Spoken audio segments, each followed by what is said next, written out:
Hey, this is Shay with ShayRupski.com, and I want to talk to you about some of the important things you need to be looking at to make sure that your ads are running successfully. The first thing you want to look at, and before I go into it, I want to tell you these are what I look at when I'm looking at my ads or when I'm looking at my client ads to know that if they're being successful or not. The first thing I look at is the click-through rate.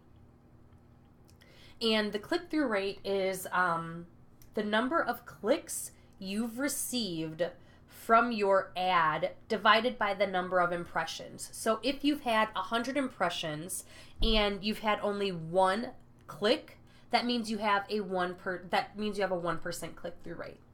So we actually, for every 100 clicks, you want at least for every 100 impressions, you want at least one click. So you want at least a 1% click-through rate for your ads. I know I try to aim for like a 1.25, but anything under a 1% is where you need to start looking at your ad copy, your imagery, your header. You need to look at that information and say, okay, we're not getting enough people clicking through after how many impressions that we're getting, which means that our ads are not resonating with our target audience. So when I know that my targeting is on point, for example, if I am targeting coaches and my client is a coach and we're giving a product that is for a coach, and I know that the targeting's on point and we have a 0.35% click-through rate, then I know that it's something on the copy because we're not even getting the clicks from the ad to the landing page. The next thing that I look at is the link clicks. There's an inside the ads manager when you're looking at the at what they are tracking. There's also a all click-through rate for all. So I make sure that I'm only looking at the link clicks because all I care about is how many people are clicking through to that opt-in page so that I know that I'm getting eyes on, whatever page that I'm sending them to.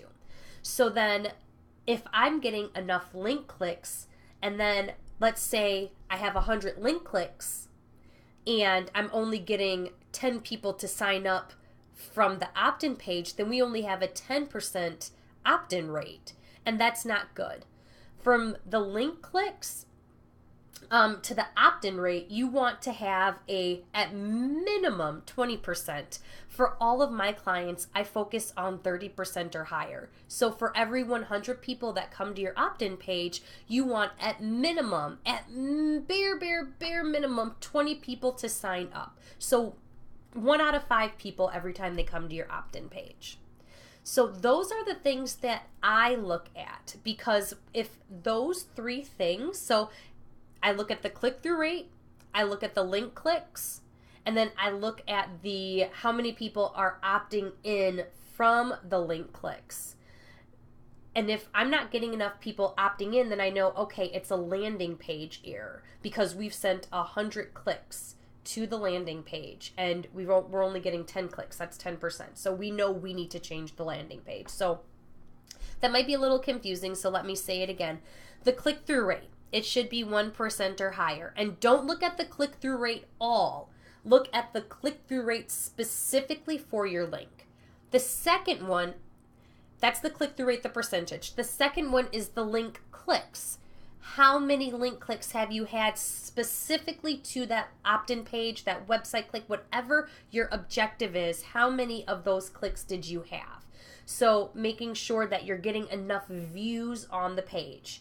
And then the third thing is the opt-in page percentage. So how many people are opting in from the link clicks? And how do you tell that? Again, if you see in your Facebook ad that you've had 100 clicks, link clicks to the actual opt-in page, and you've only had 10 people opt in and they're on your list, then you know that you need to change the landing page. If you have a low click-through rate from the ad to the actual opt-in page, then you know you need to change the ad copy. So those are the things that I look at when I'm building out my ads, because those are the numbers where the money is going to come from. And the other big one that I know you're wondering about is also the conversion rate. So sometimes the conversion rate is a bit higher because you're competing. And then sometimes it goes back low and it goes back high. It fluctuates. It's going to be different every day. And so I also look at that, and I know that if I'm putting enough money into it, that my results are going to hopefully stay similar or get better. So be mindful of that as well. What my suggestion is, and what I go by, is it's normally $1 to $3 for opt-ins. And I know some people say, oh, you can get under that. Well, if you can, cuckoo for you. I have gotten clients under that. I know I worked with a health client and we got her to like 66 cents per conversion. It's not normal, especially when you're in highly competitive fields. And so be mindful. Know that while you want to get the lowest lead amount as possible, be mindful of what the end result's going to be. So for example, let's say, okay, I want to sell people into a $5,000 product.